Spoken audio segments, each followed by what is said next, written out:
Right, tēnā koutou katoa, welcome. It's not every day you get a minister doing your roundups for you. It's fantastic. Thank you, Minister. Everyone's seated and we're just about on time. So, look, thank you for coming in today. This is, again, another one of our Westpac Smarts events where we look at a issue, challenge, problem, something confronting particularly small to mid-sized business, and how do we help you through it. So today in eInvoicing, I'm going to past a few people that are possibly leading authorities in the subject in the country. But this is something that, again, is very important to the government, very important part of making sure we're getting the machinery that supports small to mid-sized business working better. But before we get into that, thank you also for all coming along to our new Takanini Business Centre. We looked right around South Auckland region to try and find the right place to have our new business centre, decided this was it. South Auckland is the growth engine of the Auckland regional economy, and Takanini's emerging as a very important central part of it. So we're delighted to be here, and it's a real pleasure to have you all into this wonderful new space that we'll be trying to get some more use out of. So the Minister takes no introduction. He's a man who is incredibly enthusiastic about small to mid-sized business and the role it plays in the New Zealand economy.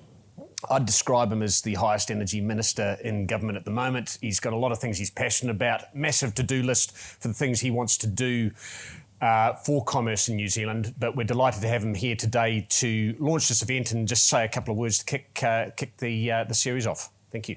Fabulous. Hey, welcome everyone.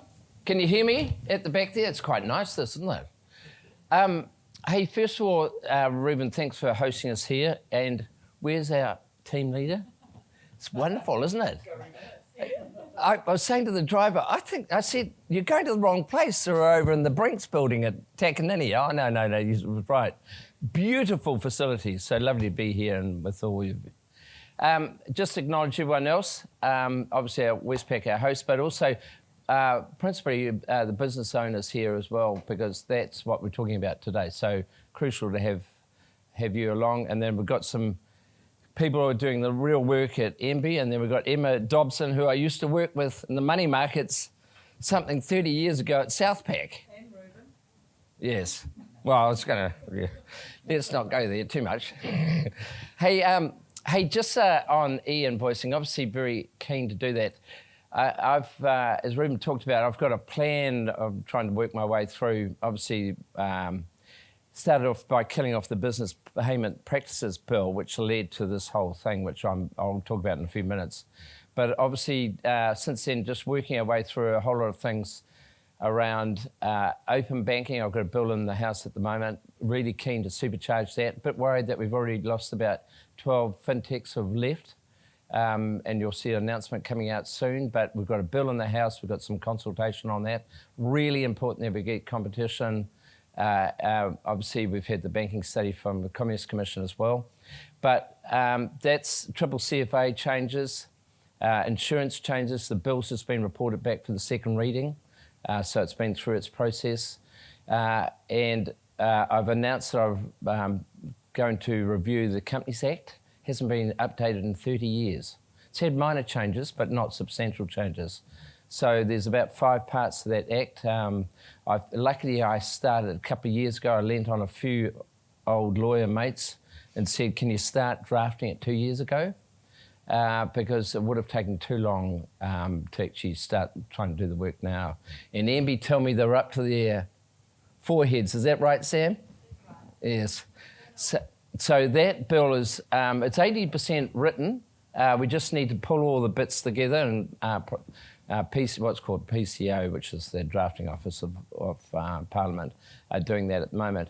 And my focus right now is on capital markets. And again, I've got 5 strands under that. Just want to make sure that we have robust capital markets, not only trying to support the New Zealand Stock Exchange, but also things like auditor liability and solvency laws and a few things like that we want to put together into a quite a nice little package to try and make things easier. And climate disclosure is a part of that, this conversation, because actually it's a real barrier to anyone wanting to list.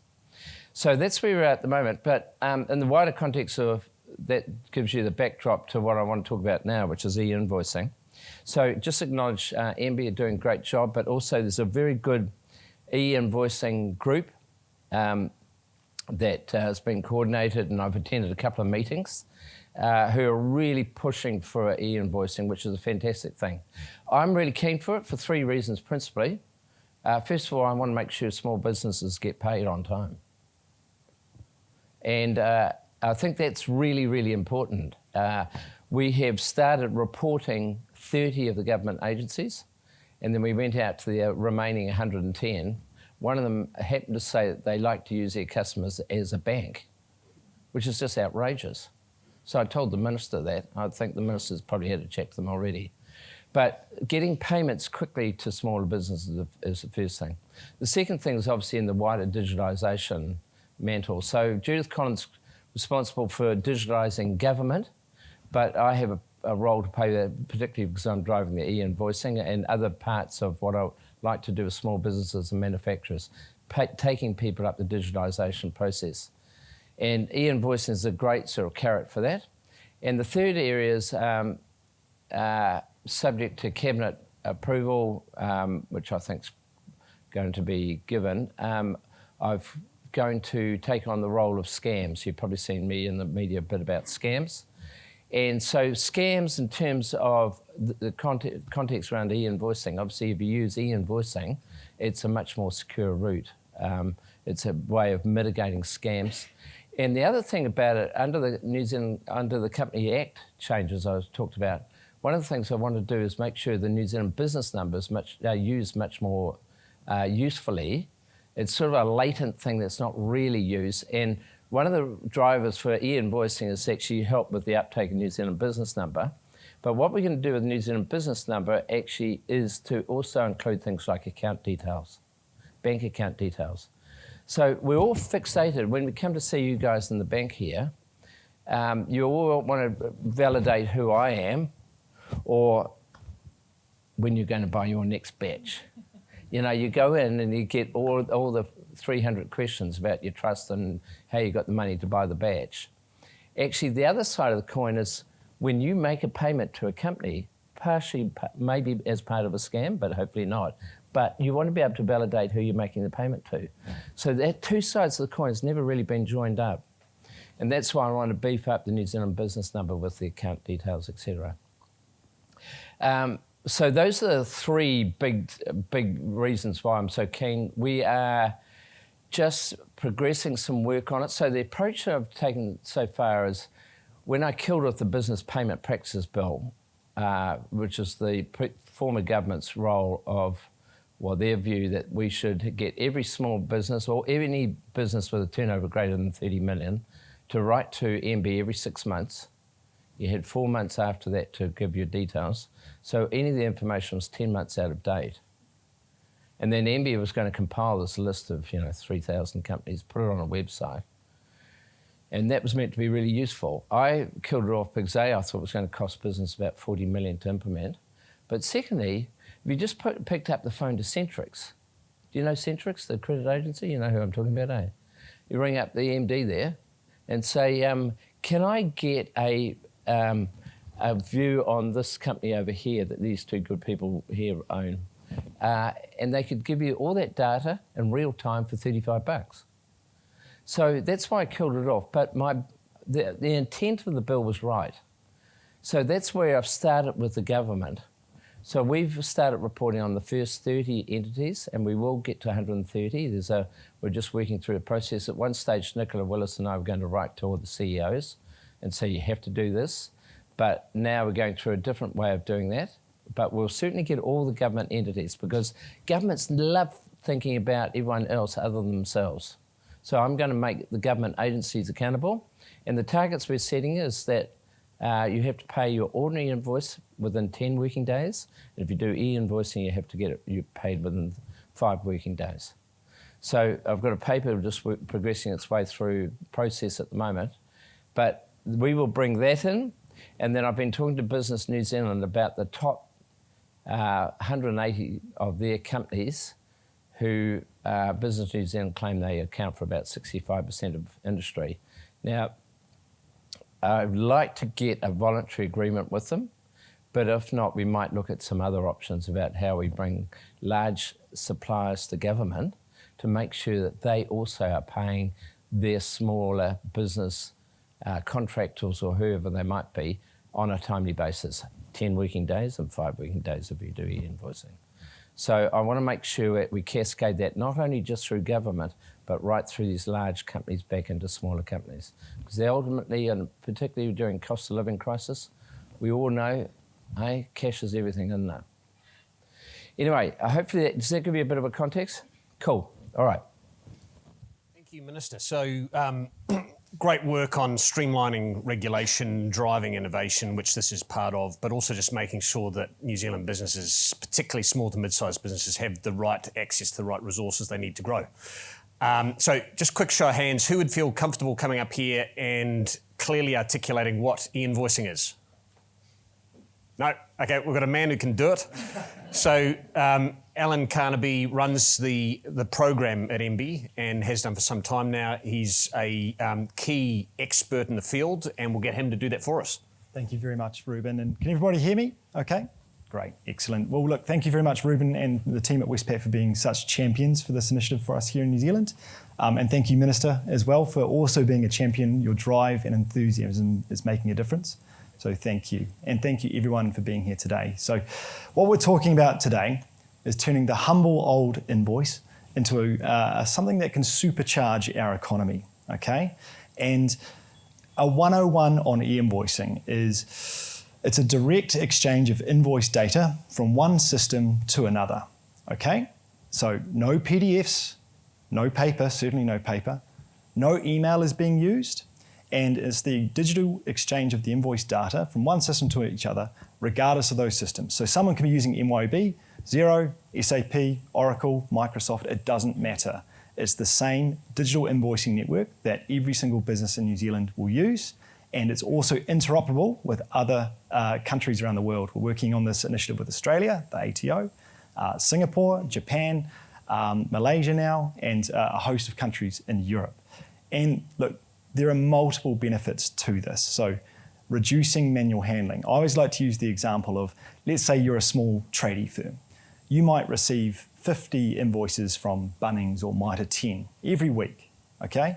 Today, as that business owner, often you are manually scraping the data off the email PDFs that come to you, and you're entering that into Xero or MYOB or whatever system you're using. And you're probably doing that on a Sunday at 10 a.m. and doing that for a couple of hours every week. We need to stop doing that, okay?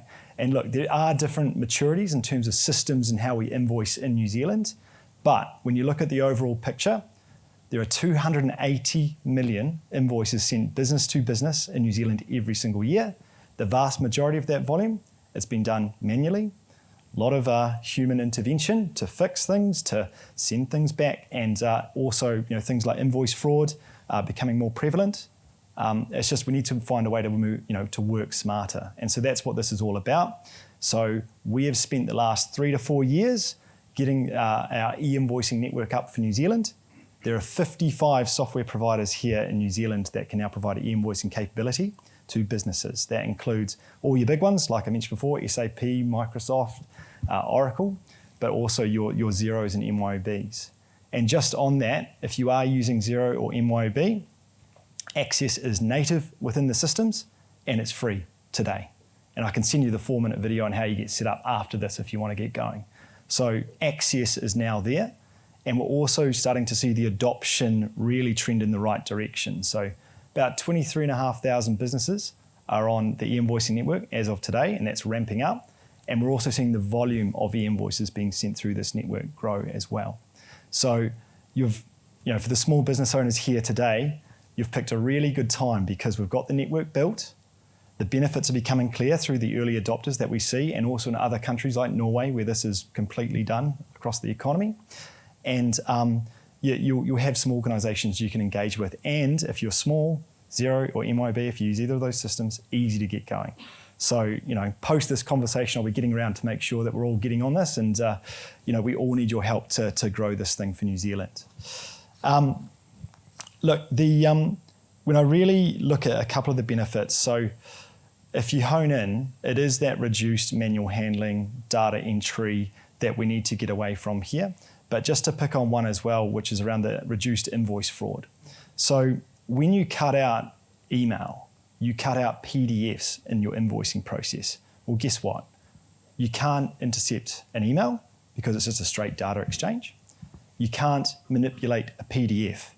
And so rest assured, fraudsters out there have copies of templates of large business invoices today, right now, and they'll be attempting to alter invoices, right? So you remove PDF manipulation, you remove email, you completely reduce the invoice fraud that we see here in New Zealand and elsewhere as well. What I would like to say as well is our team at MB, our eInvoicing team, we have a range of skills. We've got some technical implementation support. We have people that can help with change management, communication. So if you're looking to get started, please come and have a chat to us. We are here to provide independent advice. There are a range of options to implement. Like I said, if you're using one of the smaller providers, you can get going. But even if you're not using a particular finance system or accountancy system, there are other ways to engage in this as well. So our team are here to help you get going and start realising the benefits. And you know, this is an initiative here in New Zealand where we all need to get going on this. So when we look at New Zealand in terms of how we rank in the OECD for things like digitisation, you know, we're slipping down the rankings, right?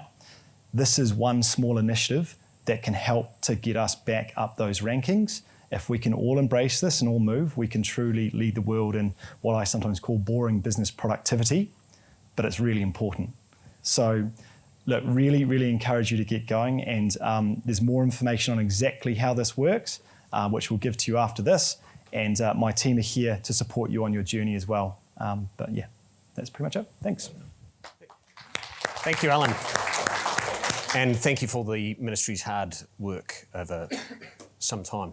So I'm going to ask the panel to come up. Firstly, the minister, the king of e-invoicing, wherever you want, wherever you want.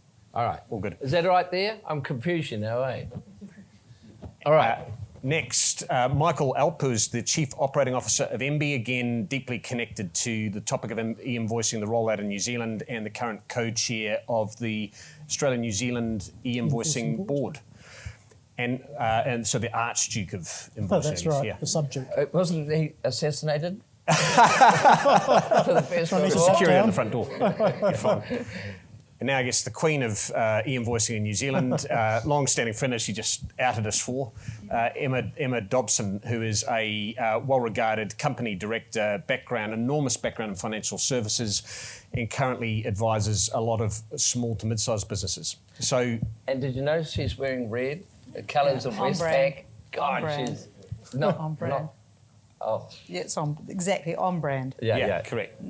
So, Minister, maybe to kick off with you, where's this passion come from for e-invoicing? Why is it so important to you and what you want to get done? Oh, look, I ran a process when I first became minister for small businesses and manufacturers. I did them at the same time, but they're quite distinct. I got 50 small business owners, 50 manufacturers. And we ran a process and said, what do you want me to do? Let's not come up with a new strategy. Tell me what you want me to go and do. And so there were 5 themes out of it. One is access to talent, one is getting access to capital, reducing regulations, all that sort of stuff, right? But one of the big things was about increased digitalisation. And if you call it boring business productivity. Well, actually, it's not. It's probably the single biggest issue and blight of New Zealand, isn't it? That we're simply not as productive we are as we should be. And so it's all part of that landscape. So one is about productivity, one is about getting businesses down that digital process. And when you come to manufacturing, you talk about Industry 4.0, you know, they're just so immersed that we've got to help people get on that journey. And the third thing is, in the middle of a really difficult economic period, it is great that people get paid much more promptly, you know. People should not be used as banks. It was absolutely outrageous. I told you the story before. I went to the minister and said, do you realise your agency just said this? wow, it's just totally wrong, It's fundamentally wrong. We want people to get money in their bank account so you can survive, their business can survive, and actually because we want to get on that next growth path, which is what we want to do, is actually get this economy rocking and growing, because once we do that, we get money for roads, investing in health facilities, new schools, whatever. You've got to drive and get the money before you can do all those big investments. Thank you. Alan touched on the slide we're seeing in a lot of OECD and other global productivity measures. What are some of the models globally that you looked at and said they're really nailing e-invoicing, they understand it, they're applying it well? Well, Alan talked about Norway. Norway is just phenomenal, right? But if you look all around the world, this is the amazing thing. New Zealand used to be highly digitized, if I could say. We were very early adopters of a lot of technologies. If you go back to Ameritech, remember when they came and bought Telecom New Zealand? Can you remember that? Mm-hmm. They paid $4.1 billion, which is the same amount that the government's own Gale was that year, so they used it to fund 1 year's losses of government. But they bought it for the reason to use New Zealand as a test bed, right? Because we were really good at doing it, and they were going to use New Zealand as that sort of area and then take the products offshore. We have lost that in New Zealand. I'm really keen to make sure that we not only achieve those outcomes, but we're going to get a lot of it from that digitalisation. And related to that is the AI journey that Judith Collins is on. One of the things I'm just looking at is what can I do to support small businesses on that digitalisation path? And clearly we can do this, but one of the big things, I was talking to one of the people who've been doing it recently, is going out talking to small business about AI, because AI gives the capability to drive a lot of productivity gain. Write a health and safety manual, you can get AI to write it. You wouldn't use AI to drive your manufacturing plant because of confidentiality issues, but there's huge amounts that businesses could do. So they're all, and it's a linkage, isn't it? There's never one thing that's going to make it all. You've got to bring together that package. Thank you. Michael, how would you describe where we're at today in terms of adoption, taking this view that for this really to start to take off, we've got to reach a mass adoption point where everyone gets on board, and also what are the obstacles to getting even greater levels of adoption? Look, fair to say, I think e-invoicing's gone gangbusters over the last short period of time, and look, certainly acknowledge sort of the great work that the Minister's done to help promote that. One of the interesting things that we see with e-invoicing and digital payments is there's an addressable market of about 250,000 businesses in New Zealand. And whilst that doesn't sound like a large amount, one of the issues we've got in the country at the moment is 50% of small businesses do not have an ERP software at the moment. So when we talk about e-invoicing, we're talking about within the context of the addressable market. So 10% of businesses that could sign up for e-invoicing have done so already. We are working hard with individual businesses to start getting that throughput through. But one of the things that we've been impressed with, is it has to be led from the front by big business and by government. And really thrilled to see that Westpac is leading from the front here. And, Reuben and team, it's been terrific. So Tanya O'Brien, who's CFO for Westpac, sits on the exec team, co-chairs our e-invoicing leaders adoption group. And to give you some real stats, if you send an e-invoice to Westpac, they will pay within 2 to 3 business days. If you send a PDF or other form, Westpac will pay in about 20 days. So, they are absolutely leading from the front, and we're really thrilled to see that. And across government, I think we're beginning to get some good traction there. So we've got one government agency that's now paying about 25% of their invoices through e-invoicing. So the traction is there. And certainly I think, and this kind of picks up on Reuben, one of your questions earlier around the value of productivity. So by 2028, we are forecasting about 400 mil per annum in productivity through e-invoicing alone.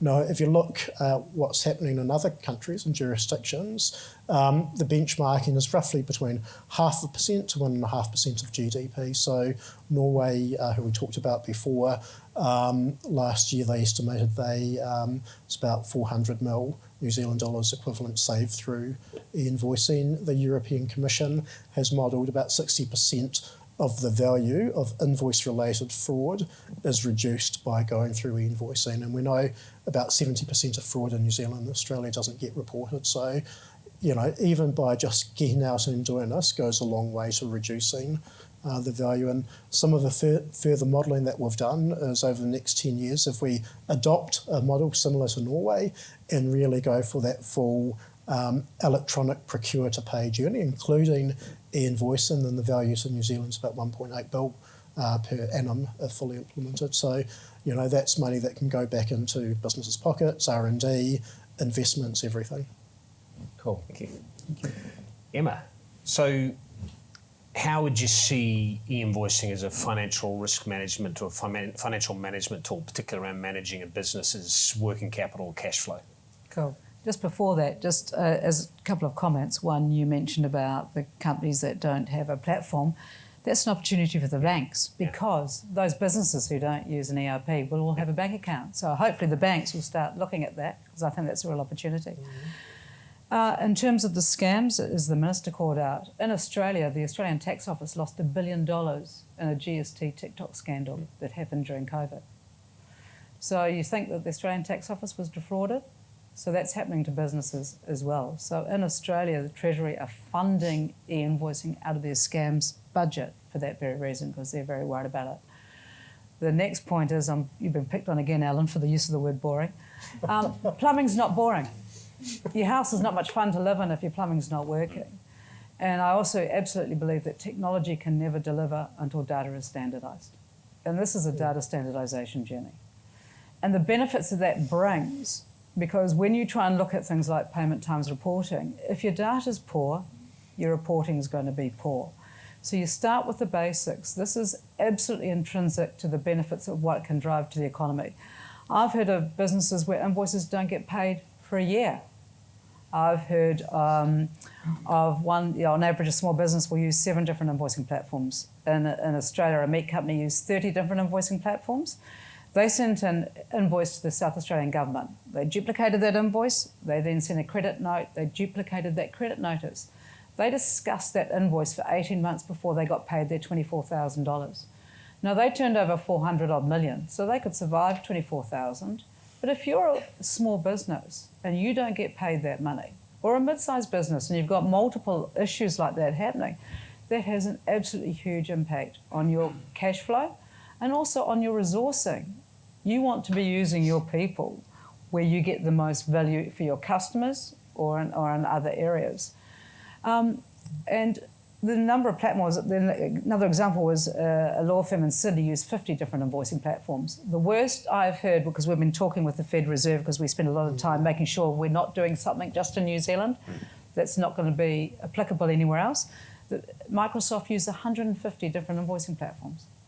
So the cost to that business in terms of resourcing and in terms of the cash flow impacts that goes on from chasing up invoices or being questioned about why you haven't paid is extraordinary, as well as the scams are only going to increase because it is extraordinary how clever they are. And we can all just go and Google those issues.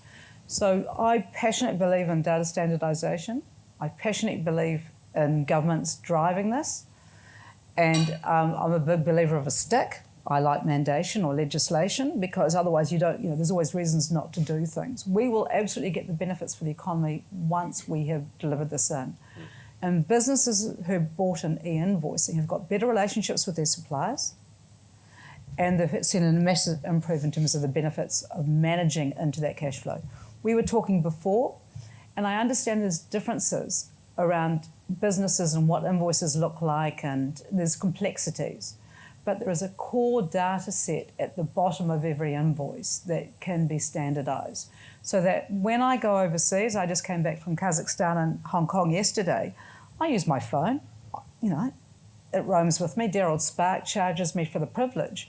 But it should be that kind of utility that we just don't have to start building something else because somebody says we have to use their platform. So that's one thing. And then the second piece of this that gets very exciting is cross-border trade is incredibly cumbersome. incredibly cumbersome. So Malaysia have mandated it purely because of things like cross-border trade. So if you're exporting, you will start to hear more and more about what's going on in these other jurisdictions. So we have to do it, and we have to do it right. It's so easy to get in front of people. And we've got a phenomenal team, and I'm really excited. You know, again, I've known Andrew, you know, we've got that, and Reuben, that history of going back, but Michael and the team are doing a heck of a job. And that means we can have confidence that we're not just creating another hassle for businesses, we're actually on this data standardisation enablement initiative. And also, please reach out. If we've missed things, let us know. Because we've got to get the voice. We've got to do this, and we've got to get it right. So my challenge and excitement and opportunities to you, game on. Reach out to the team at MB. They're fantastic. And if there's something we've missed, let us know, because, you know, we've got to win the World Cup. After listening to the All Blacks on Saturday night, they're on the plane with me yesterday. Not good enough. We've got to win the World Cup. How do we do it? And this is part of, you know, the approach, I think, of how we're going to win a World Cup. Did you tell them that? I thought they don't need to hear. I used to ring up Steve Chu all the time and give him feedback when he ran the rugby union. He got a lot of feedback. The faces were saying it all. Just to pick up on a thread you touched on, there's no more paper-laden part of international commerce than trade. How do we think the e-invoice process can be applied to trade? Open to any of the panel members. Well, we are trying to standardise as much with Australia as possible, but it's one of my roles. So when Prime Minister went to see the Prime Minister Albanese in August, we signed some agreements. We're trying to, as much as possible, make sure standards, whether it's in the building sector or right across the financial sector, as aligned as possible. So that is a higher level intent. And the Prime Minister's going across early next year, and we're going to carry on that conversation. So that's at one level. What you're talking about is making sure that we can, at a practical level, try and do that. But I think, you know, there's a wider thing, and it's not just about payments, about the way we interact with people overseas, trade, you know, the export, trade arrangements, all that sort of stuff. I'm very keen to actually push the trade finance. Most people don't even know about the export trade finance arrangements that the government have in place. All those things are sort of related, but the primary focus right now is making sure that New Zealand to New Zealand B2B is happening, because that's got to be where you focus and just get blown apart. Yeah, get the domestic right first, and then look at the one of the most important corridors we can leverage, which is Australia.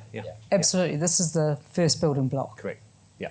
You have to start here before you do go broader, but you know that is, you can go forward with it. Just adding on to that, I mean, we keep talking about Norway quite often, and they're about 5 years ahead of New Zealand in terms of their journey. And what they did was they mandated from a government to business perspective first, not business to business, but G2B. And now 70% of B2B invoices are e-invoices. So it will flow, and government definitely has a role to play within that, and that will help enable things for the small businesses. Thank you. Michael, just for small businesses either here today or watching this video, what are some of the really simple, practical first steps they can make down this e-invoicing journey? A couple of things. First one is for a small business, if you're with MYOB or Xero, you can start straight away. Straight away, there's no cost to it. You know, I do accounts for the local rugby club. Not that we generate e-invoices quite yet, but you know, just sort of logging on and playing around. It's really straightforward. So I think it's just getting on the journey with it. If you've got a software provider that's not one of those two big companies, as Ellen mentioned, there's 55 other providers, but you know, we've got a great team at MB, and just reach out to us. We can put you in contact or provide a list of who are the providers. There's also intermediaries called access point providers that can also help with some of the work. So we've got information on our website, but just reaching out. But so it's Alan.Carnaby at mbie.govt.nz. If There I you get go. it, that's right, eh? Yeah. We're open, accessible government. Yeah. You might need to up that email capacity, but yeah. And then just further to that, on these initiatives, the technology is not the hard piece. If you remember when payday filing came in, it's actually the quality of the data you already have. Most people never go and look under the bonnet. They don't want to. It's like that spring cleaning you always put off. It's actually just once you've cleaned your data, the actual technology piece is not complicated or expensive. But it's just doing that bit of work that is required to clean up the data, which is exactly what Westpac found when they went and started implementing e-invoicing. So technology, I'm confident that it is not an expensive piece compared to what you will be spending now in terms of time and output, but it's just making sure that your data is appropriate. Yeah, so it's a really good point. I mean, for most people in this audience looking at this for the first time, they'll think there's a technology obstacle here, and it's not. So it's about cleaning up that data, but also to what extent is it changing your business processes and indeed even some of your relationships with your supply chain? So just to that, we did, and during one of the executive forums, we had Xero wanted to bring in a small business to do e-invoicing live. So the small business went to put their e-invoicing into the system, and it failed, didn't go through. And there was a couple of comments. But then he was told what his errors were. He fixed the e-invoicing in real time, and it went straight into the system. He was thrilled because it saved him the time and effort. He realised, found out where his error was. It was fixed, and it went into the system. So that was a really good demonstration of how easy it was. And then he could, they could see where it was, and we found out later how quickly he got paid. So that's, it is all about just cleaning up that data. Minister, you touched on the opportunities to better leverage one of the most important identifiers we have, which is the New Zealand business number, the NZBN. How far could we take this, particularly in respect to e-invoicing, but also other applications across the economy? Yeah, the New Zealand business number is an unutilised sort of tool, really.